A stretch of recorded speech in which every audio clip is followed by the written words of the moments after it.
Assalamualaikum warahmatullahi wabarakatuh. Nama saya Andi Kapitan Renyu dari Prodi Teknik Bahasa Inggris kamar 312 dengan NIM 23902023. Di sini saya akan menjelaskan serta menafsirkan dari Quran Asy-Syu'ara ayat 66 hingga 71. Baik, saya akan membaca surah Asy-Syu'ara terlebih dahulu. A'udzubillahi minasyaitonirrajim. Bismillahirrahmanirrahim. Summa awraqnal akhirin.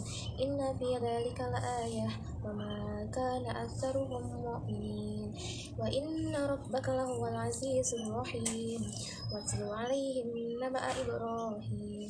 Idz qala li abihi wa qaumihi ma ta'budun. Qalu na'budu asnama fanadhallu laha akifin. Selanjutnya saya akan menafsirkan dari ayat tersebut. Oke, saya mulai. Bi ikhrajihim kelawan ngetokna Musa lan kaume minal bahri saking segara ala hayatihi ing atase keadaane Musa utawa bahar madkurati kang den sekutu summa aqraqna al-akhirin ing golongan sing liya Fir'aun wa qaumihi lan kaum Fir'aun bi'it baku al-bahri ketno kelawan segara alaihi ing atase Fir'aun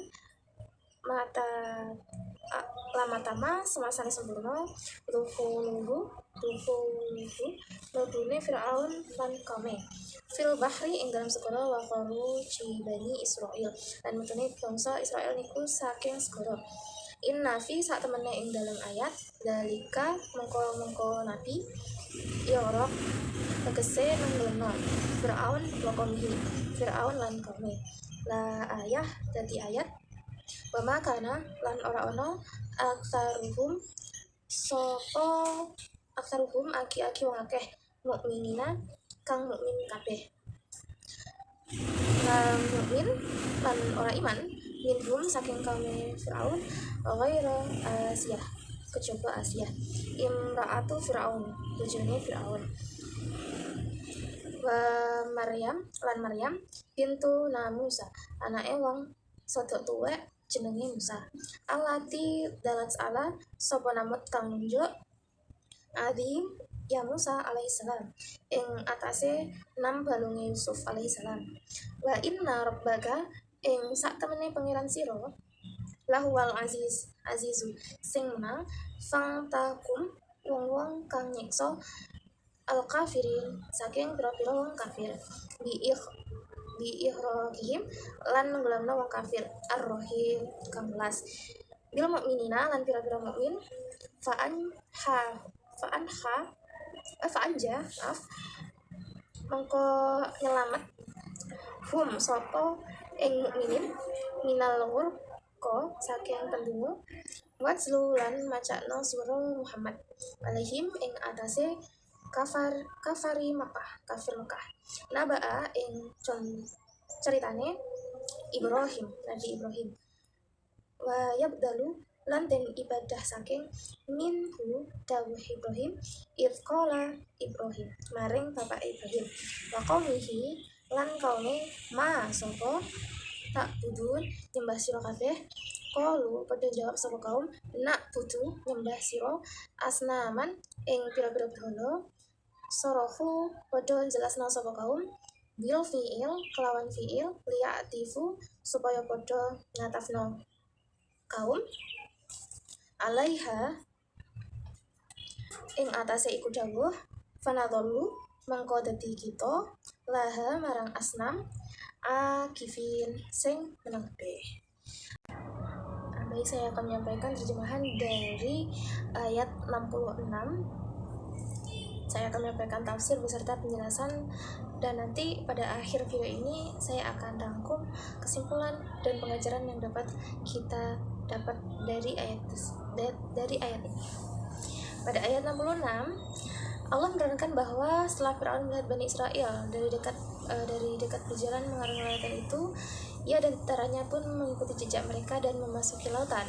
Ketika Firaun dan tentaranya berada di tengah-tengah laut, sedang Musa dan Bani Israel sudah sampai di seberang lautan dan semuanya selamat sampai di darat, air laut pun bertaut kembali seperti biasa. Dengan demikian, Firaun yang sedang meniti jalan yang sama terjebak air dan tenggelam bersama tentaranya, sehingga tidak ada seorang pun yang selamat. Nah, saya akan jelaskan pada ayat ini yang berbunyi, terjemahannya yang berbunyi, kemudian kami tenggelamkan golongan lain.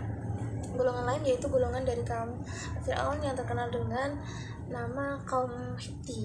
Nah, Firaun ini sendiri siapa? Firaun adalah raja Mesir yang mengaku sebagai Tuhan pada waktu itu. Firaun ini bukan orang bodoh. Firaun ini adalah orang yang justru pintar dan kaya raya. Iya, raja.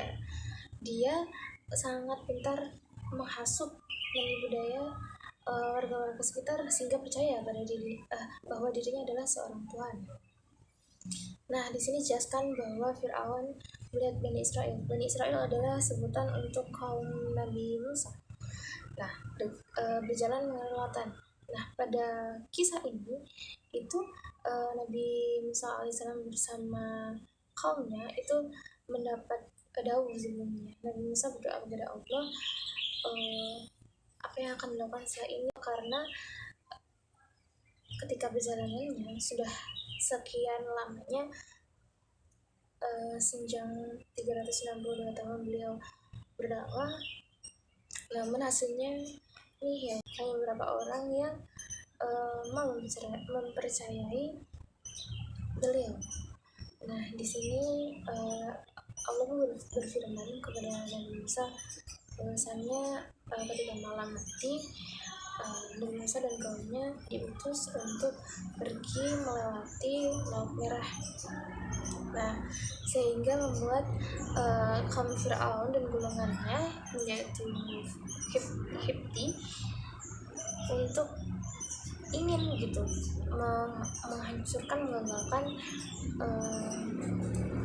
aksi tersebut, sehingga terjadilah scene di mana laut itu terbelah dan tentara Bani Israel tenggelam di tengah laut. Nah, untuk ayat ke-67, sungguh pada yang demikian itu terdapat satu tanda kekuasaan Allah, tetapi kebanyakan mereka tidak beriman.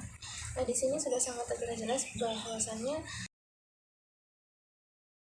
kejadian yang agung besar yang tidak mungkin manusia dapat dilakukan, yaitu terbelahnya Laut Merah dikarenakan tongkat Nabi Musa yang dimujizatkan oleh Allah kepada beliau. Oke, baik, untuk selanjutnya pada ayat 68, dan sesungguhnya Tuhanmu dialah yang maha perkasa dan maha penyayang. Pada kebebasan Nabi Musa, semua pengikutnya sampai ke daratan tersebut dengan selamat. Tenggelamnya Firaun bersama seluruh tentaranya di tengah lautan bukan suatu tanda yang nyata atas kekuasaan Allah dan kebenaran Nabi Musa sebagai rasulnya. Nah, di sini ketika pada scene terakhir tenggelamnya kaumnya Firaun beserta Raja Firaun, itu Raja Firaun sempat ingin bertobat dan kayak meyakini bahwa Allah itu Tuhan yang luar biasa, Tuhan alam semesta yang begitu dahsyat. Namun sudah sia-sia dari pertobatan tersebut. Pada akhirnya Firaun pun tidak mendapat tobat tersebut. Ayat 68 menerangkan bahwa Allah Maha Perkasa dan Maha Kuasa. Dia akan mengazab para musuhnya dan musuh para nabi dan rasul. Akan tetapi Allah Maha Penyayang kepada para pendukung dan pembela agamanya.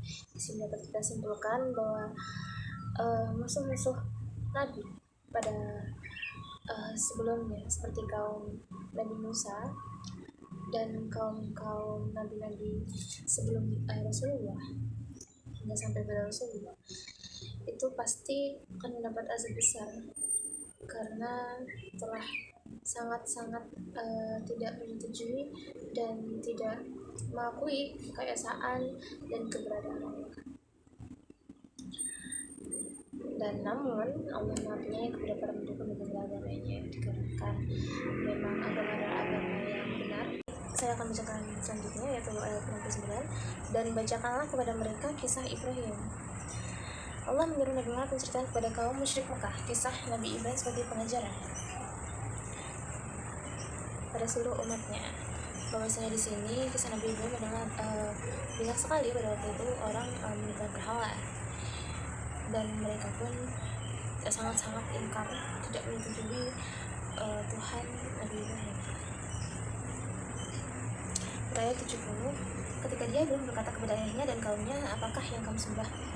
Ibrahim menganggap penyembahan berhala itu adalah sesuatu yang tidak masuk akal. Ia menanyakan kepada bapak dan kaumnya apa alasan mereka mengabdikan diri kepada Tuhan yang tidak mengerti apa-apa, tidak bisa memberikan apapun, tidak bisa bertindak apapun karena hanya patung.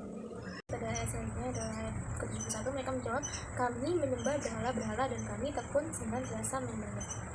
Pada ayat ini Nabi Ibrahim menjelaskan bahwa mereka tersebut sangat-sangat mengagungkan berhala yang tidak mengerti apa-apa, yang tidak bisa melakukan apapun, tidak bisa melakukan apapun, dan sangat mengabdikan diri kepadanya.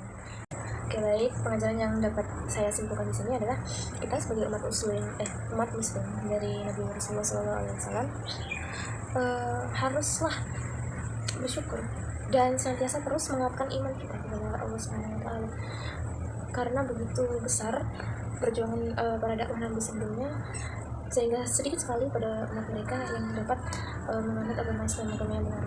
Dan kita senantiasa umat Nabi Muhammad jangan yang paling banyak ya di sini, paling banyak menganut agama Islam. Tentulah kita harus menguatkan iman kita agar kita tidak terjerumus pada hal-hal yang sesat. Kita bisa melakukan berbagai ibadah, contohnya sebagai salat lima waktu, zakat, sedekah, dan lain sebagainya. Oke, baik, itu tadi kesimpulan dari saya. Saya mohon maaf. Wassalamualaikum warahmatullahi wabarakatuh.